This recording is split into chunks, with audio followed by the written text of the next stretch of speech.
आज हरियाणा प्रदेश के रोहतक जिले में और विधानसभा क्षेत्र महम काफ़ी हॉट सीट होती है महम को लेके। तो हमारे साथ कांग्रेस के बहुत ही पुराने दिग्गज नेता हैं हमारे साथ, खास बातचीत में आनंद सिंह डांगी।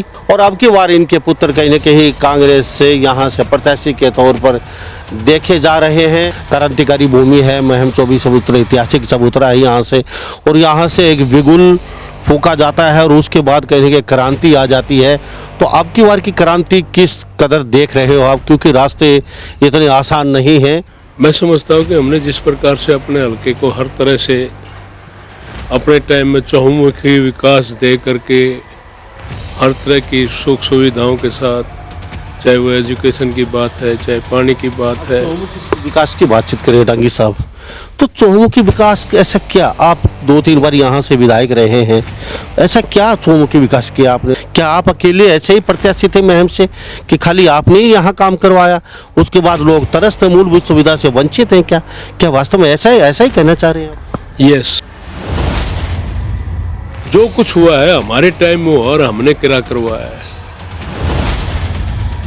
लेकिन फिर भी कहीं ना कहीं आपको हार का सामना करना पड़ा है, वजह क्या रही? कोई बात नहीं, हार जीत लगी हुई होती है। इतने काम होने के बाद ये कई तरह की बातें होती हैं, कई सौदागर बीच में आ जाते हैं। डांगी साहब, लोगों के बीच आप जा रहे हैं, बाकी प्रत्याशी भी जा रहे हैं, और बाकी प्रत्याशी के बातचीत से बल्ला सिंह कुन्नू उन्होंने अपनी खुद की पार्टी बनाई है। तो डांगी साहब ने ऐसा क्या कर दिया? उन्होंने साफ शब्दों में स्टेज के माध्यम से कहा, सीधा आपके ऊपर हमला बोला, खुल्ला उन्होंने स्टेज के माध्यम से, और वहाँ कम से कम 10 से 12 हज़ार लोग भी इकट्ठे थे, सबके सामने सारी मीडिया इकट्ठी थी। तो वास्तव में ऐसा कुछ क्या 10-12 हज़ार आदमी थे? ये क्या मुकाबला करेगा आनंद सिंह डांगी के परिवार का? इस तरह की बात, ये छोटी बातें, हल्की बातें जो आदमी करता है उसको भुगतना पड़ता है इन बातों में। और मैं कहता हूँ झूठ बोलने वाले का नाश होता है। एक बार काट के अंडी बार बार नहीं चढ़ते, एक बार चढ़ ली दोबारा थोड़ी आंच में ही जल जाएगी, कुछ भी नहीं है। फिलहाल की बातचीत करें हम, चुनाव बहुत टफ रहेगा क्योंकि यहाँ प्रत्याशी एक नहीं है, हर पार्टी के प्रत्याशी हैं, निर्दलीय प्रत्याशी हैं, और साइलेंट मोड में आप काम कर रहे हैं। तो कहीं ना कहीं आनंद सिंह डांगी तुरुप का पत्ता इक्का साबित होगा अब की बार महम विधानसभा क्षेत्र से कहीं ना कहीं। मैं कभी साइलेंट नहीं होता, और ये मेरा आज का काम नहीं है। जब से राजनीति शुरू करी है, बहुत इलेक्शन लड़े, और आने वाले समय में निश्चित रूप से मेरा बेटा बलराम, जो सबका दुख सुख का साथ निभाने की कोशिश करता है, हर किसी का मान सम्मान करता है, उसकी जीत निश्चित रूप से मैं हल्के से अपनी बार होगी। ये बड़ी रैलियां, बड़े ये जलसे, हर पार्टी का एक नेता, कहीं ना कहीं आप विचलित तो इस समय नहीं हो जाती इनको देख के? कहीं ना कहीं जलसे हैं तो कांग्रेस पार्टी के। आज हरियाणा प्रदेश के अंदर कहीं कोई जलसे हो रहे हैं, रैली हो रही है, तो कांग्रेस पार्टी की हो रही है। भारतीय जनता पार्टी के या किसी और की कोई रैली यहाँ पर नहीं है। लेकिन साथ में एसआर के ग्रुप भी कहीं ना कहीं ताबड़तोड़ हमले कर रहा है हुड्डा साहब के ऊपर। ये आपका सवाल गलत है। अजय चौटाला अक्सर कहते हैं, बोलो कांग्रेस तो हमारे कहीं नज़दीक भी नहीं है, जूतियों में खीर बट रही है। तो ये कौन सी राजनीति है? कांग्रेस तो वैसे ही फेल हो चुकी है। जो व्यक्ति घर परिवार से ही फेल हो जाते हैं, वो स्टेट और नेशनल लेवल की क्या बात करेंगे? हाल और 10 विधानसभा में क्या लगा रहे हो? 10 के 10 अच्छा रिजल्ट आएगा, कांग्रेस का अच्छा रिजल्ट आएगा, पहले वाली बात नहीं है। लोगों ने सब कुछ देख लिया। मोदी लहर, जो मोदी की लहर, किस बात की लहर है मोदी की? क्या किया मोदी ने? नमस्कार, स्वागत है आपका एक बार फिर दोबारा से हरियाणा न्यूज़ 24 पे। मैं हूं मुन्ना लांबा, मेरे सहयोगी हिमांशु लांबा के साथ हम मौजूद हैं आज हरियाणा प्रदेश के रोहतक जिले में, और विधानसभा क्षेत्र महम काफ़ी हॉट सीट होती है महम को लेके। और बातचीत करें तो महम की सीट पहले सभी राजनेताओं की नज़र होती थी यहाँ पे, चाहे वही चौटाला साहब हो, चाहे बंशीलाल हो, चाहे देवीलाल हो, यहाँ तक कि बड़े और भी यहाँ से नेता चुनाव के लिए कहीं ना कहीं देखे गए थे। लेकिन आज बातचीत करें मौजूदा हालत की हम, तो हमारे साथ कांग्रेस के बहुत ही पुराने दिग्गज नेता हैं हमारे साथ, खास बातचीत में आनंद सिंह डांगी। और अब की बार इनके पुत्र कहीं न कहीं कांग्रेस से यहाँ से प्रत्याशी के तौर पर देखे जा रहे हैं।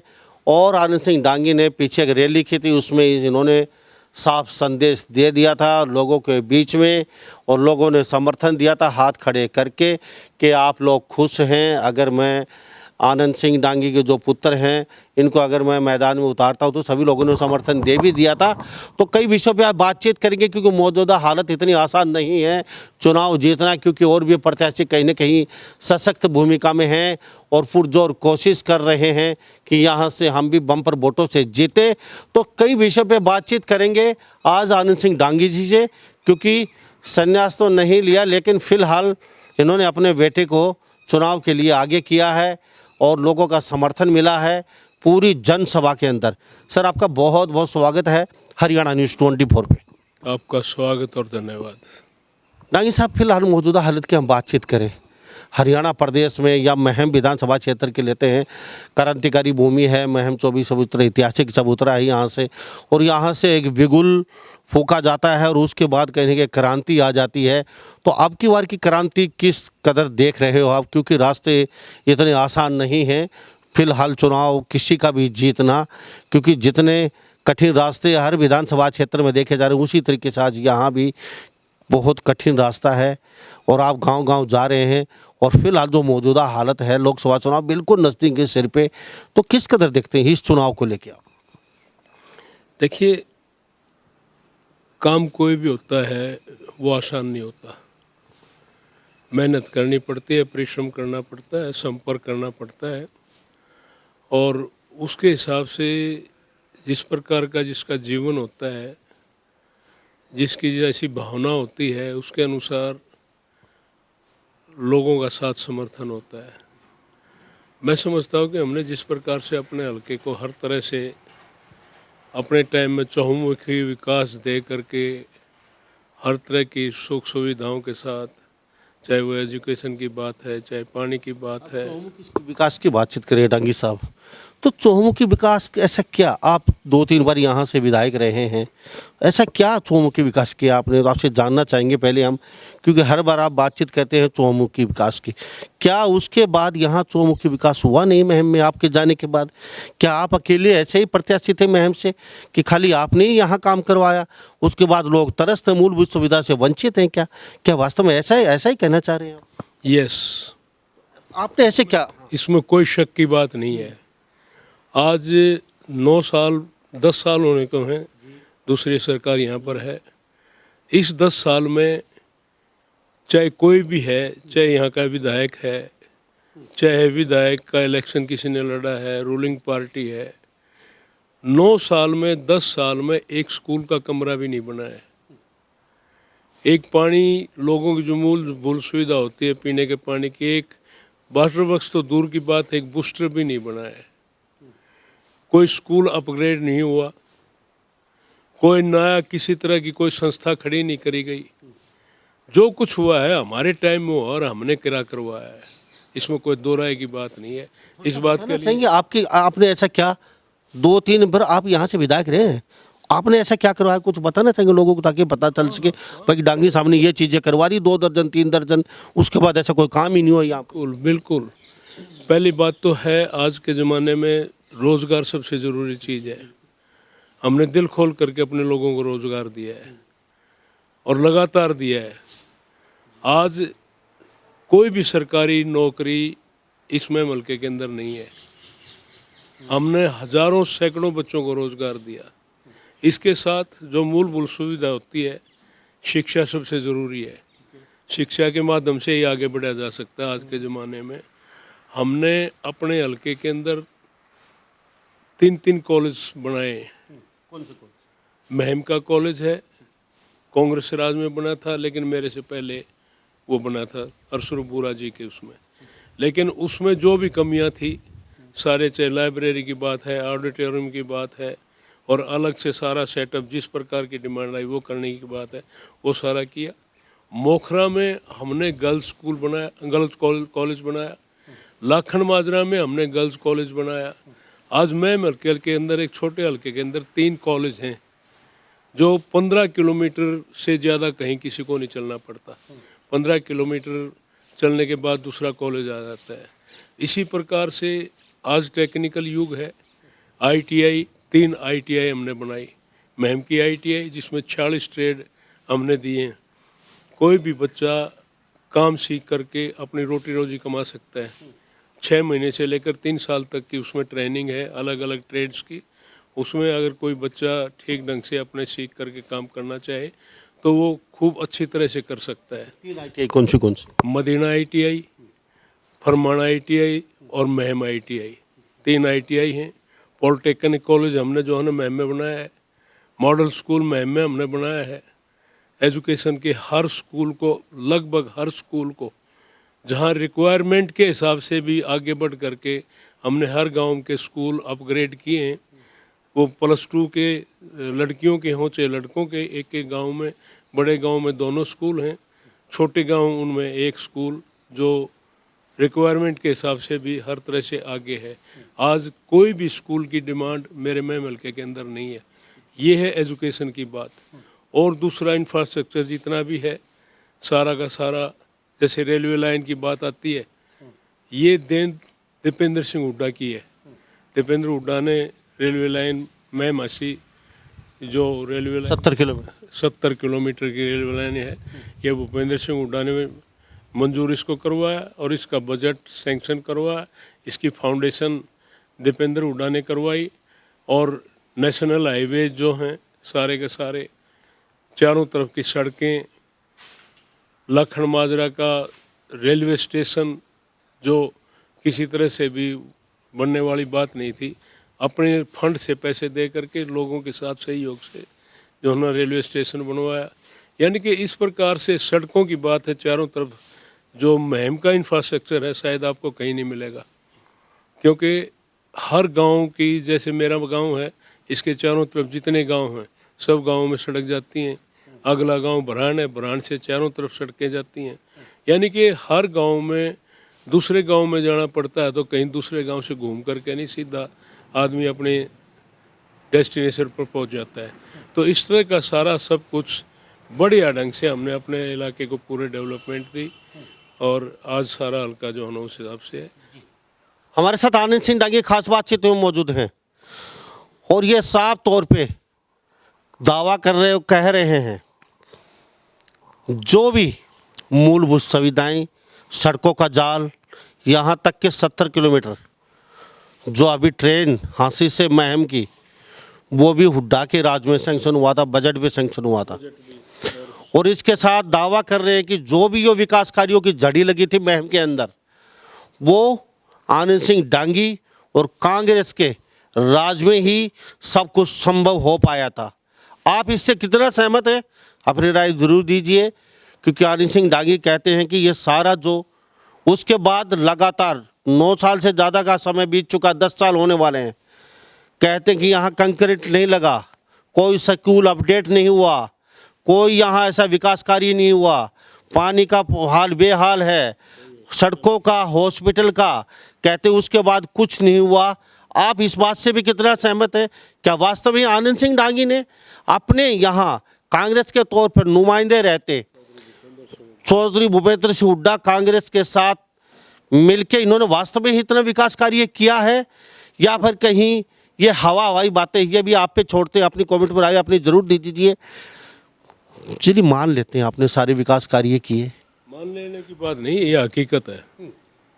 चलो जनता अपनी राय देगी, जनता देगी, जा रहा है ठीक देगी। अच्छा डांगी साहब, चलो मान लेते सारी बात सही है, लेकिन फिर भी कहीं ना कहीं आपको हार का सामना करना पड़ा है, वजह क्या रही?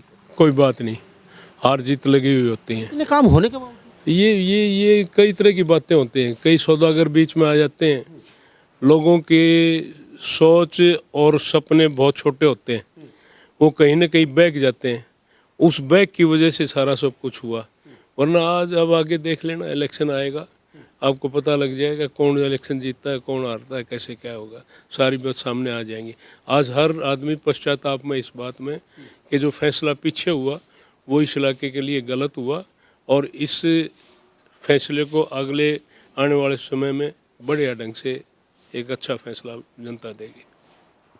डांगी साहब, लोगों के बीच आप जा रहे हैं, बाकी प्रत्याशी भी जा रहे हैं और बाकी प्रत्याशी के बातचीत से बलराज सिंह कुन्नी को उन्होंने अपनी खुद की पार्टी बनाई है और रैली पे रैली कर रहे हैं ताबड़तोड़ और यहाँ जनता के बीच में लगातार जा रहे हैं। पहले कहते थे 9 बजे थी, आज हमारी 18 बजे हो चुकी हैं। हम सुख दुख में लोगों के हमेशा साथ रहते हैं और सुख दुख में जाके लोगों की मदद करते हैं। तो डांगी साहब ने ऐसा क्या कर दिया, उन्होंने साफ शब्दों में स्टेज के माध्यम से कहा, सीधा सीधा आपके ऊपर हमला बोला और कई बातचीतों को लेकर हमला बोला। आप पहले कभी ऑफिस नहीं करते थे, इतना एटीट्यूड होता था आप में, अब जनता कहाँ जाएगी, दे देगी वोट। अब मैंने बोले ऑफिस तक खुलवा दिया डांगी साहब का। पहले डांगी साहब आकर में चल लेते थे, नमस्ते नहीं करते थे, मैंने नमस्ते करना भी सिखा दिया। अब तो फूलों की माला डलाने से भी वो डरते हैं। कई खुल्लम खुल्ला उन्होंने स्टेज के माध्यम से, और वहाँ कम से कम 10 से 12 हज़ार लोग भी इकट्ठे थे, सबके सामने सारी मीडिया इकट्ठी थी। तो वास्तव में ऐसा कुछ क्या 10-12 हज़ार आदमी थे? आपके हिसाब से कितने आदमी? लेकिन मैं नहीं कहता कुछ, वो तो सबके सामने सारी बातें हैं और जिसकी जैसी फितरत होती है वो आदमी ऐसे वैसे ही बात करता है। आनंद सिंह डांगी चौधरी अमीलाल का बेटा है, जो मदीना गांव में जिसका जन्म हुआ था, और हर कोई जानता है कि ये परिवार और ये ख़ानदान कैसा है। इस घर की देल पर हर आए आदमी का मान सम्मान होता है, हर किसी की इज्जत होती है। ये राजनीतिक बात तो बाद की बातें हैं। उससे पहले मेरे पिताजी ने धर्मशाला अलग बनवा रखी हैं, हर स्कूल में संस्था में कमरे अलग दे रखे हैं। संस्थाओं में जैसे जाट संस्था है उसमें अलग कमरा है, गुरुकुलों में कमरे दे रखे हैं। दान जहाँ देने की बात आई अपनी मर्जी से नहीं, लोग जो कहते थे वो दान देते थे। हर आदमी के आए गए के मान सम्मान और इज्जत, ये क्या मुकाबला करेगा आनंद सिंह डांगी के परिवार का। इस तरह की बात, ये छोटी बातें हैं, हल्की बातें जो आदमी करता है उसको भुगतना पड़ता है इन बातों में। और मैं कहता हूँ झूठ बोलने वाले का नाश होता है और वो समय आएगा आप सबको पता लग जाएगा। आनंद सिंह डांगी कभी बरगलाता नहीं किसी को, कभी झूठ नहीं बोलता, अपनी मेहनत से अपना काम करता है, अपनी लोगों की भावना अनुसार इनके बीच में रह करके हर दुख सुख में साथ रह करके खड़ा होकर के अपने हक की लड़ाई लड़ता है। और उसके हिसाब से ही आनंद सिंह डांगी ने अपने टाइम में अपने इलाके का विकास किया। एक बार काट के अंडी बार बार नहीं चढ़ती, एक बार चढ़ ली दोबारा थोड़ी आंच में ही जल जाएगी, कुछ भी नहीं है। डांगी साहब एक बातचीत और आपके बारे में है। लोग कहते हैं कि हुड्डा के सहारे से डांगी साहब जीत जाते हैं, हुड्डा का आशीर्वाद से जीत जाते हैं। डांगी साहब अकेले अगर फाइट करें तो बहुत मुश्किल है इतनी बार चुनाव जीतना पीछे का। सब हुड्डा का यहाँ क्रेज है, दबदबा है, हुड्डा की यहाँ ज़बरदस्त पकड़ है, हुड्डा का गढ़ है, वगैरह वगैरह बातें चलती रहती हैं। अगर वो उनका आशीर्वाद होता तो वो जीत जाते हैं, उनका आशीर्वाद नहीं होता तो वो क्यों नहीं जीत पाते, वजह क्या है? इस बात का कोई आधार नहीं है। हम दोनों भाई हैं, दुख सुख हमारे इकट्ठे हैं। जब से हम साथ मिल करके चले हैं, हम एकजुट होकर के चले हैं। और जिस लाइन की आप बात मेरे से कहलवाना चाहते हैं वो चीज़ का कोई आधार नहीं है। हर कोई एक दूसरे का सहारा होता है, सब मिलजुल करके एकजुटता के साथ सारी बातें होती हैं। अब वो हमारे लीडर हैं, भूपेंद्र हुड्डा हमारे लीडर हैं और लीडर के साथ मिल करके चलना हमारा सबका फ़र्ज भी होता है। और उसके बाद सब मिल करके कहीं उनका सहारा है, कहीं वर्कर का सहारा है, आपस में मिलजुल करके गाड़ी चलती है। ये कोई बात ये नहीं कर सकता कि एक आदमी के कहने से ही सारी सबको सारी बातें होती। ये इस तरह की बात ना आपने क्वेश्चन करना चाहिए और ना ही बात का जो है ना इसका कोई आधार है। हमारे साथ आनंद सिंह डांगी खास बातचीत में बने हुए हैं। डांगी साहब फिलहाल की बातचीत करें हम, चुनाव बहुत टफ रहेगा क्योंकि यहाँ प्रत्याशी एक नहीं है, हर पार्टी के प्रत्याशी हैं, निर्दलीय प्रत्याशी हैं और काफ़ी क्लोज चुनाव होने वाला है। और आप हैं साइलेंट और साइलेंट मोड में आप काम कर रहे हैं, तो कहीं ना कहीं आनंद सिंह डांगी तुरुप का पत्ता इक्का साबित होगा अब की बार में विधानसभा क्षेत्र से कहीं ना कहीं। मैं कभी साइलेंट नहीं होता, अपना कर्म करता हूँ, अपने लोगों में रह करके दुख सुख में साथ खड़ा होकर के भाईचारा निभाता हूँ। और ये मेरा आज का काम नहीं है। जब से राजनीति शुरू करी है बहुत इलेक्शन लड़े हैं, पंचायत के सरपंच से लेकर के यहाँ तक जो मैं आया हूँ वो सारा लोगों की मेहरबानी है, लोगों का साथ समर्थन है, और लोगों के प्रति जो मैंने किया है उसके हिसाब से लोग वैसे ही किसी का साथ नहीं देते। कुछ किया जाता है तो साथ मिलता है, वैसे साथ नहीं होता। और ये मैं कह सकता हूँ दावे के साथ कि जो हमने किया है उस किए को हमारे लोग कभी नहीं भूलेंगे, और आने वाले समय में बढ़िया ढंग से सारा अच्छी तरह से मैनेज्ड हिसाब से अपना इलेक्शन लड़ेंगे। और निश्चित रूप से मेरा बेटा बलराम जो सबका दुख सुख का साथ निभाने की कोशिश करता है, हर किसी का मान सम्मान करता है, उसकी जीत निश्चित रूप से मैं हल्के से अब की बार होएगी। डांगी साहब, ये बड़ी बड़ी रैलियां, बड़े बड़े ये जलसे, हर पार्टी का एक नेता कहीं ना कहीं आप विचलित तो इस समय नहीं हो जाती इनको देख के? कहीं ना कहीं हकानंद सिंह डांगी कहीं ना कहीं वो बट वृक्ष है कि जो विचलित होने वाला नहीं है कहीं ऐसा? क्योंकि कई बार आप चुनाव लड़ चुके, कईयों को लड़वा भी चुके हैं, और कई चुनाव आपने खुद कहा आप चुनाव लड़ते आ रहे हैं, तो कहीं इनको ऐसा जलसा, ऐसा माहौल देख देख के कहीं थोड़ा बहुत विचलित तो नहीं होते? जलसे हैं कहाँ? जलसे हैं तो कांग्रेस पार्टी के। आज हरियाणा प्रदेश के अंदर कहीं कोई जलसे हो रहे हैं, रैली हो रही हैं, तो कांग्रेस पार्टी की हो रही हैं। भारतीय जनता पार्टी की या किसी और की कोई रैली यहाँ पर नहीं है पूरे प्रदेश के अंदर।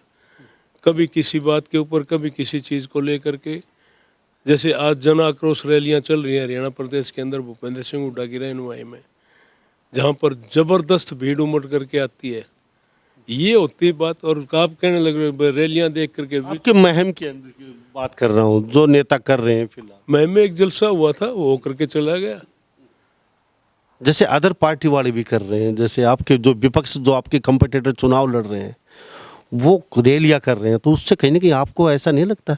ऐसी ऐसी तो हमने भी कर ली। 15 अक्टूबर को हमने किया था, दफ्तर ऑफिस का उद्घाटन किया था, खाली उद्घाटन था ऑफिस का। वहाँ पर इतनी भीड़ थी कि मेरे ख्याल तो आज तक मैं कभी भीड़ ही नहीं हुई। अपने आप लोग उठ करके आ गए, हमने कोई साधन मुआवजा नहीं करवाए, ना कोई और कुछ। एक खाली टेलीफोन मैसेज पे हजारों में हजार की हाजिरी इकट्ठा हो जाना। और जैसे आपने बताया, आपने कहा कि भाई आपने अपने बेटे को उस दिन समर्थन दिया, आपने शायद कहीं आगे पीछे खड़े होंगे तो देखा होगा सारा माहौल। देखा था ना कैसा माहौल था, आप ही बता दो। चलो डांगी साहब, एक बात और जानना चाहूँगा। आपने कहा सिर्फ कांग्रेस की रैलियाँ हो रही हैं, बाकी तो रैली किसी को हो नहीं रहा है, तो ये जो रैलियाँ हो रही हैं कहीं कि ये उल्टा पे भारी तो नहीं पड़ने वाली है? क्योंकि यहाँ से जैसे हर विधानसभा क्षेत्र से बातचीत करें, 3-3, 4-4 कैंडिडेट 5-5 तैयारी कर रहे हैं। किसी को तो दीपेंद्र नज़दीक है, किसी को हुड्डा साहब नज़दीक है, और सब अपनी अपनी तैयारी कर रहे हैं।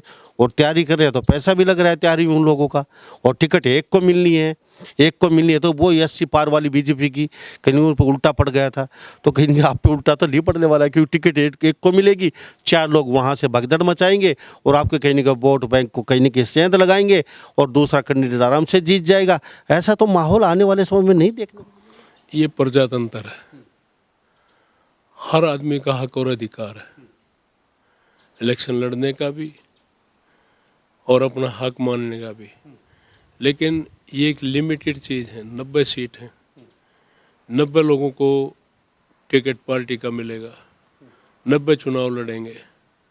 लेकिन मैं अब की बार ये कह सकता हूँ कि जिसको टिकट मिलेगा उसके साथ खड़े होकर के दूसरे साथी उसका हर तरह से साथ समर्थन देंगे।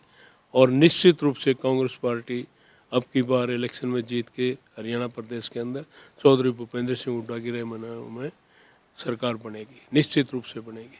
लेकिन साथ में एसआर के ग्रुप भी कहीं ना कहीं ताबड़तोड़ हमले कर रहा है हुड्डा साहब के ऊपर, और हुड्डा साहब के जो सपोर्टर हैं, जो कार्यकर्ता हैं, जो मेन लीडर हैं, उनको कहीं ना कहीं वो टारगेट भी कर रहे हैं, अपने अलग से सभाएं कर रहे हैं। हुड्डा के गढ़ में भी कहीं ना कहीं उन्होंने बड़ी बड़ी सभाएं करके कहीं ना कहीं अपना वोटर वो जो है वो साधने का काम किया है।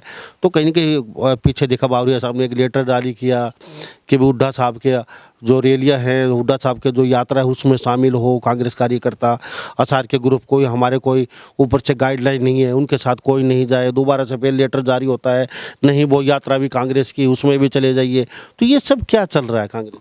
ये आपका सवाल गलत है। कांग्रेस एकजुट है, सभी एक साथ हैं।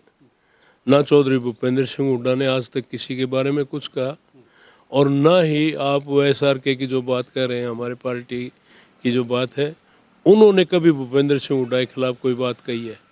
सारे के सारे पार्टी के काम में लगे हुए हैं, सारे एकजुटता के साथ जो है ना पार्टी को मजबूती देने का काम कर रहे हैं और उसके रिजल्ट सामने आएंगे आगे चल के। लोकसभा के लिए क्या सोचते हैं? पहले हम रोहतक लोकसभा की बातचीत कर लें कि पिछली बार कहीं ना कहीं कोसली में जाके 70,000 से कहीं ना कहीं अहिरवाल क्षेत्र में जो ही आपकी एंट्री होती है वहाँ 70,000 से हार का सामना करना पड़ता है दीपेंद्र हुड्डा को। कहीं ना कहीं अब की बार रोहतक विधानसभा क्षेत्र चुनाव अब की बार इतनी आसान नहीं है, क्योंकि बीजेपी अक्सर कहती है ये क्या हमारे साथ फाइट करेंगे। अभी इन्होंने अपना खुद का वो घोषित ही नहीं किया है, इनका जो गठन होता है। और अजय चौटाला अक्सर कहते हैं, बोलो कांग्रेस तो हमारे कहीं नज़दीक भी नहीं है, जूतियों में खीर बट रही है। तो ये कौन सी बोलो ये कौन सी राजनीति है? कांग्रेस तो वैसे ही फैल हो चुकी है और उधर अहिरवाल क्षेत्र शुरू हो जाता है, कहीं ना कहीं वहाँ भी आपको देखना पड़ेगा। रोहतक लोकसभा को लेकर किस तरीके से आकलन लगा? जो व्यक्ति घर परिवार से ही फेल हो जाते हैं वो स्टेट और नेशनल लेवल की क्या बात करेंगे? दीपेंद्र सिंह हुड्डा एक ऐसा हिंदुस्तान के अंदर लीडर है, जितनी मेहनत दीपेंद्र हुड्डा करता है, जितना लोगों में जा कर के उनसे मिलने जुलने का जो काम करता है, मैं दावे के साथ कह सकता हूं कि दीपेंद्र हुड्डा का इस मामले में कोई मुकाबला नहीं है। और आने वाले समय में दीपेंद्र हुड्डा इस रोहतक की सीट से निश्चित रूप से जीत करके हिंदुस्तान की सबसे बड़ी पंचायत में एक मेंबर पार्लियामेंट के रूप में जाएगा, कोई रोक नहीं सकता, दावे के साथ कह सकता हूँ मैं। ऑल ओवर 10 विधानसभा में क्या लगा रहे हो? 10 की 10 10 अच्छा रिजल्ट आएगा, कांग्रेस का अच्छा रिजल्ट आएगा, पहले वाली बात नहीं है। लोगों ने सब कुछ देख लिया। मोदी लहर नहीं? जो मोदी की लहर, किस बात की लहर है मोदी की? क्या किया मोदी ने? भाई को भाई से लड़ाया है, धर्म जाति धर्म की बात करी है, बेरोजगारी का बुरा हाल है, कहीं रोजगार नहीं है। यहाँ पर जो है ना कानून व्यवस्था का जनाजा निकला हुआ है, महंगाई बेअंत है। किया क्या है जिसकी वजह से जो है ना लोग उनकी तरफ आकर्षित होकर के जो है ना वो करेंगे? डांगे साहब, काम आपने करवाए, अभी यहाँ से आप कहते हैं कांग्रेस की सरकार निश्चित तौर पे कांग्रेस सरकार बनाएगी, आपके कोई भी यहाँ मतभेद नहीं है आपस में, चलो मान लेते हैं, वो तो सबको पता है, सही वाली बात ही। अब हम यहाँ से बातचीत करें, अगर चुनाव आप जीत जाते हैं, आपकी सरकार भी आ जाती है, तो किन चीज़ों पे आपका, मैं फिर जानना चाहूँगा क्या फोकस रहेगा? भाई दोबारा से चुनाव लड़ रहे हैं तो आपके दिल में कहीं ना कहीं टीस है, भाई मैं बनूँ या बेटा बने, तो कम से कम यार ये बाकी चीज़ें हैं और ये तरस यहाँ महम विधानसभा क्षेत्र के लोग, ये पूरी होनी चाहिए कम से कम। तो मेन बात तो बेरोजगारी की है। आज युवा जो है धक्के खाते फिर रहा है। आपके पास ऐसे क्या जादू का चिराग आते ही इतने हज़ारों करोड़ युवाओं को वो मैं हजारों करोड़ों को नहीं दी जा सकती, लेकिन मैंने अपने हल्के के नौजवानों को जो है ना प्रेफरेंस के आधार पर जो है ना उनको रोज़गार दिया है। और ये एक अच्छा रिकॉर्ड है महम हल्के का, किसी का एक गिलास पानी खर्च नहीं और बढ़िया ढंग से बच्चों को हक के हिसाब से उनको रोज़गार मिला। आज तो कोई पूछता ही नहीं कहीं भी, किसी तरह सारा ये कौन सी स्कीम इन्होंने चला दी, इसमें उलझा करके खड़ा कर दिया। रेगुलर परमानेंट सरकारी नौकरी कोई है ही नहीं, सारे कहीं टेस्टों में उलझा के कर दिए, टेस्ट कोई कामयाब नहीं होता, सारे जो है ना दोबारा से कोर्टों में उलझा करके ये सारा समय वैसे ही निकाल दिया इन लोगों ने। ये एक टेम्परेरी रोज़गार की जो बात करते हैं, कभी भी उनको घर भेजा जा सकता है, ऐसा रोज़गार किसी काम का नहीं होता जो परमानेंटली एक लाइफ सिक्योर करके उनको काम जब तक ना दिया जाए। सबसे प्राथमिकता ये है, बाकी रोज़मर्रा की चीज़ें हैं, नहर का पानी है। आज सबसे बड़ी दिक्कत की बात यही है कि नहर का पानी समय पर किसान को नहीं मिलता। नहर आती है 3 दिन में बंद हो जाती है, जबकि एक हफ्ता तो चलने का हिसाब बनता ही है। यहाँ 42 दिन के बाद एक हफ्ता नहर आती है, उसमें भी 3 दिन कभी चलती, कभी 3 कभी चलती। कई बार तो ऐसा हो जाता है कि लगातार चलने के बाद किसी का नंबर एक बार जो आ गया उसी का अगली नहर आएगी, तभी उसमें आए, जैसे मंडे को आए तो मंडे को आएगी। सारा आपका रास्ता आपकी सरकार थी उस समय पूरा हरियाणा कहता था सारा पानी तो हुड्डा ने आपके एरिया में, डांगे साहब ने आपके महम में चला दिया। 24 घंटे पानी हमें कहाँ मिलेगा? कैसे चला दिया? यहाँ 24 घंटे नहर मेरी नहर है ये, हमारे गांव के साथ से जो नहर जाती है ये भिवानी जाती है और भिवानी के सारे इलाके में इसी से सिंचाई होती है। क्या हमने इसमें बंदा लगा करके अपने खेतों में ले लिया? नहर चली तो आगे भी गया और पीछे भी चला, लेकिन सिस्टम के हिसाब से चला, एक सूझबूझ के हिसाब से पानी को चलाया गया। जो इस नहर पर जितने थे, दूसरी नहरों पर जितने थे, इसके हिसाब से जो है ना एक सिस्टम से नहरें चली, जो मैं कह सकता हूँ कि एक रोहतक नहीं पूरे हरियाणा प्रदेश के अंदर बढ़िया ढंग से सारा सिस्टम चला। डांगी साहब, अभी मुहिम की जनता आपको देख रही है, लोगों के बीच जा रहे हैं और कितनी आश्वस्त हैं अपनी जीत को लेकर। चलते चलते मुहिम विधानसभा क्षेत्र हरियाणा के लोगों को क्या कहना चाहिए? मैं हल्के के लोगों को मैं यही कहना चाहता हूँ कि हम सब भाई हैं, दुख सुख हमारे इकट्ठे हैं।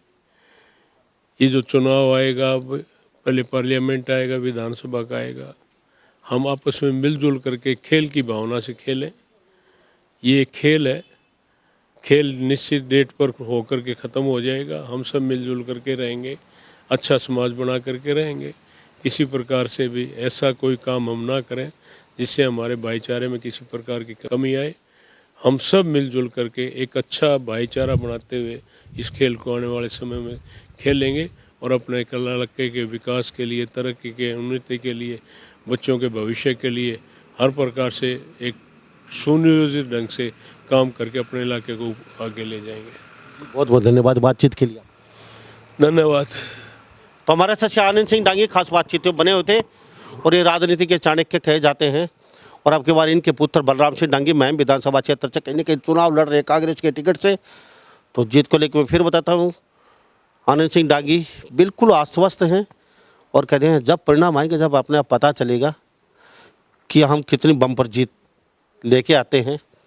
बाकी हम हवाई बातें नहीं करते और ना किसी को बरगलाने का काम करते हैं। और आनंद सिंह डांगी अपने आप में एक नाम है। इनके पिताजी ये खुद इन्होंने साफ शब्दों में कहा है। तो इस बारे में आप क्या सोचते हैं? सभी इन बातों के साथ मैं मुन्ना लांबा, मेरे सहयोगी हिमांशु लांबा के साथ हरियाणा न्यूज़ 24। नमस्कार, जय हिंद।